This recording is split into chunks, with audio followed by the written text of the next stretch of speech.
Tú también. Sí. Guadalupe Lizárraga, de Los Ángeles Press. Señor presidente, recientemente usted ha mencionado que estar de acuerdo en utilizar la figura del testigo, el programa del testigo protegido o criterio de oportunidad en México para recuperar recursos y ampliar información en casos de corrupción, como en el caso del exgobernador César Duarte, un programa además que han utilizado los gobiernos neoliberales para promover la impunidad. En 2019 expuse aquí ante usted que durante el gobierno de Felipe Calderón se utilizaron a más de 600 testigos protegidos para incriminar a miles de personas y sobre todo de narcotráfico y secuestro.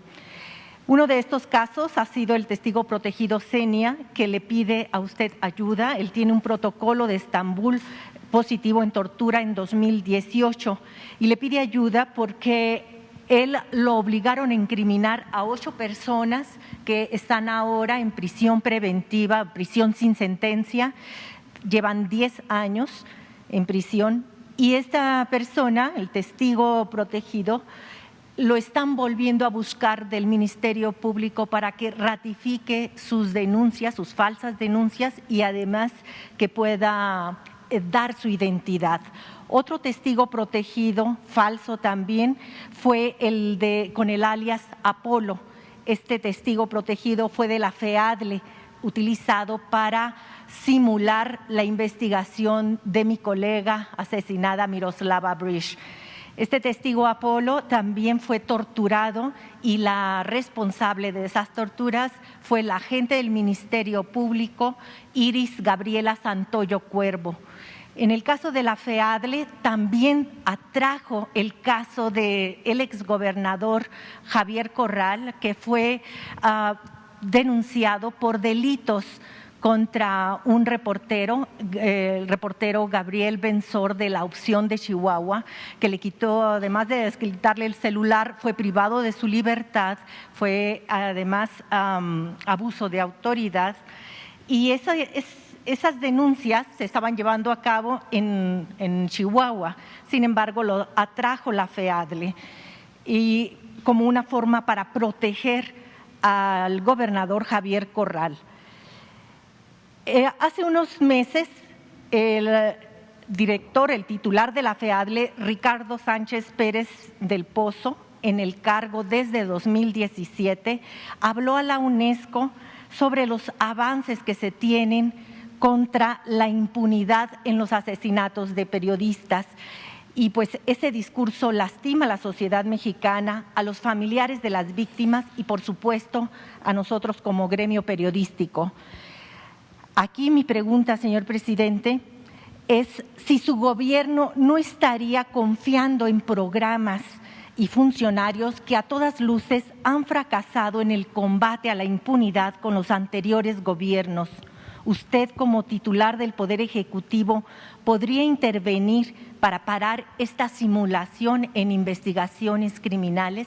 Esa es mi primera pregunta. Sí, mira, cuando se trata de actos de violación de derechos humanos y está demostrado que hubo tortura mediante estos mecanismos que se aplican,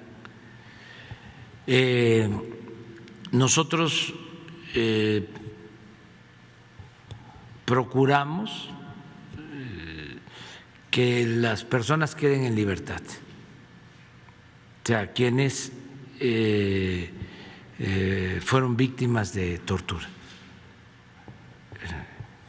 Y la Subsecretaría de Gobernación tiene esa instrucción precisa.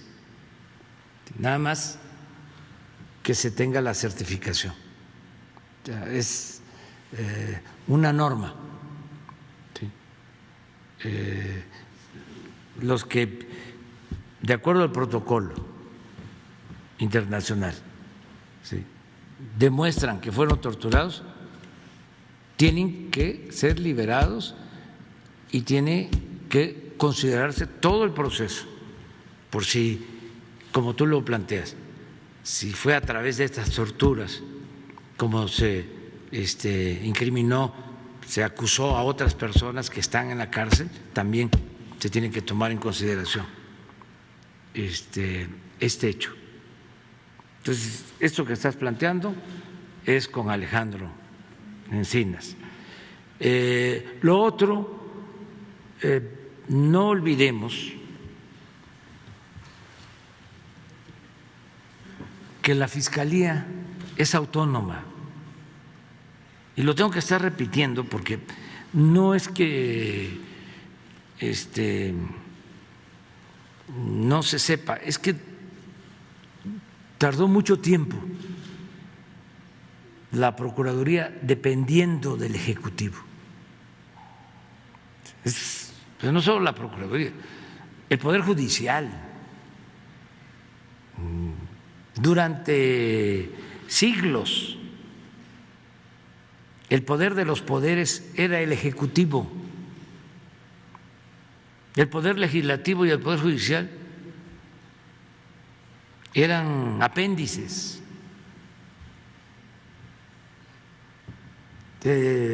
Hablando de nuevo de la simulación, esto viene desde la época de Porfirio Díaz. Claro que existía el Poder Judicial, claro que existía el Poder Legislativo, claro que habían elecciones, claro que habían juicios, pero se hacía lo que convenía al titular del Ejecutivo, al presidente. Así era. Y la Procuraduría, pues hasta hace 3 años, dependía del presidente, del Ejecutivo. Ahora ya no es así. Ya es autónomo. Y como lo acabamos de decir en el caso del Poder Judicial, hace falta limpiar.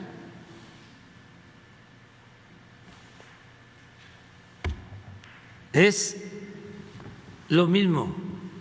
Yo le tengo confianza al fiscal general,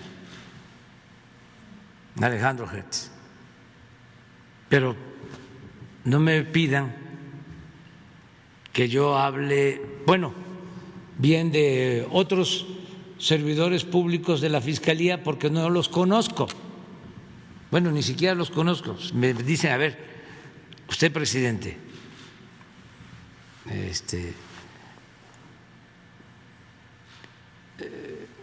díganos los nombres de 5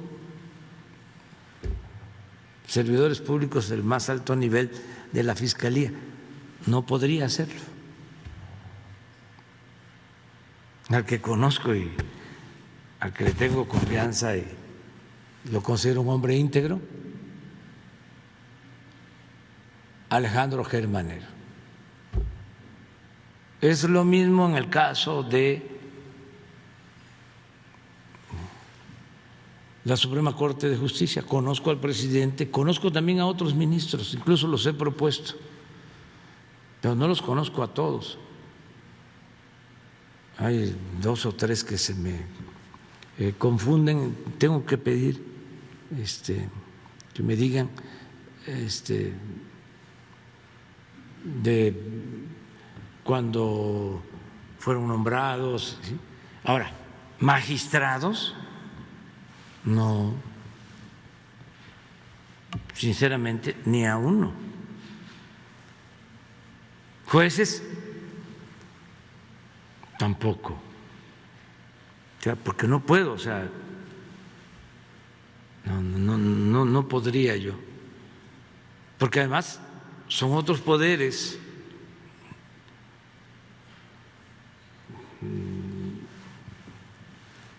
Yo he llegado pues a la conclusión desde antes de asumir la responsabilidad de presidente planteé. Va a ser muy difícil que la estructura de gobierno la cambiemos de abajo hacia arriba. Del Poder Judicial, por ejemplo, de jueces para arriba. Además, que es un poder independiente. Pude haber enviado una iniciativa de reforma constitucional, ¿sí?, para cambiar por completo el Poder Judicial. Dije, no, se tienen que reformar ellos mismos, sin injerencia del Ejecutivo. La reforma tiene que surgir del mismo Poder Judicial. Y me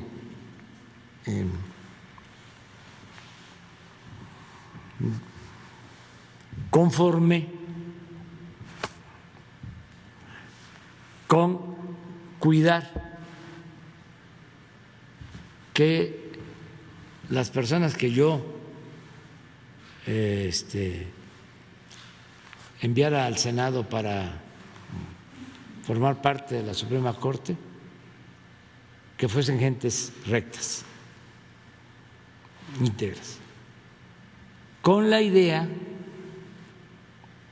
de que si arriba se limpia,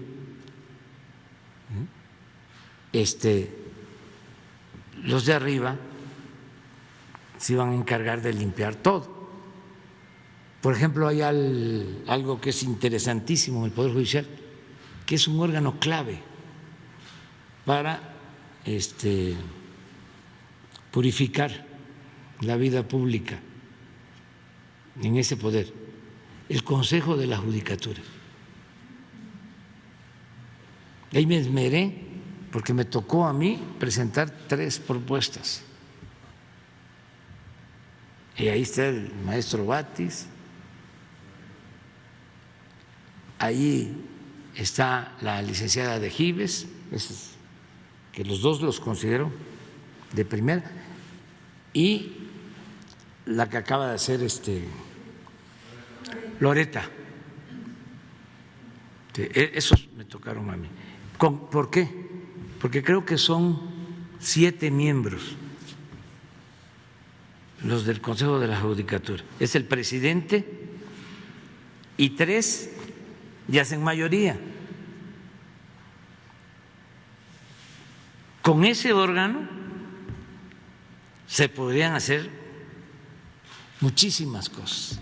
Y sí están trabajando, pero haciéndoles una crítica fraterna, respetuosa, cariñosa, les falta más fuerza. Es que estamos en un proceso de transformación. No se puede estar pensando que vivimos en tiempos de normalidad política. Una transformación es como una revolución, lo es, pacífica,